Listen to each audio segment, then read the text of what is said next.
কাৰণ আমাৰ ডিমাচা ছোৱালী এজনী এক্সাম দিব গৈছিলে দিল্লীলৈ যোৱা ছোৱালীজনীক উত্তৰাখণ্ডত কোনে লৈ গ'ল, লৈ পেলাই তেওঁক কৰুণ শাস্তি দিলে নে মৃত্যুদণ্ডই দেখা পালোঁ। আমি শাস্তি দিয়া নেদেখি আমি মৰা হতুহে পালোঁ। সেই গতিকে কি কাৰণত তেওঁক মৃত্যুদণ্ড কৰিলে সেইখিনি আমাক লাগে।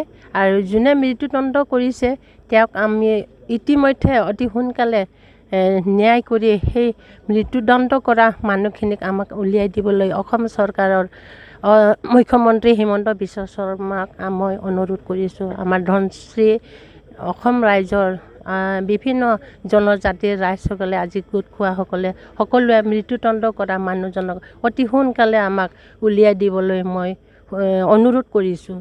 আৰু দুখীয়া শাস্তি পোৱাটো বিচাৰিছে যিজনে এই মানে বেয়া কাণ্ডটো কৰিলে তেখেতক শাস্তি পোৱাটো যিজনে তেওঁক মৃত্যুদণ্ড কৰিলে তেওঁ শাস্তি পাব লাগে আৰু অতি সোনকালে তেওঁক শাস্তি দিয়াৰ লগতে ফাঁচিও দিব লাগিব বুলি মই অনুৰোধ কৰিছোঁ।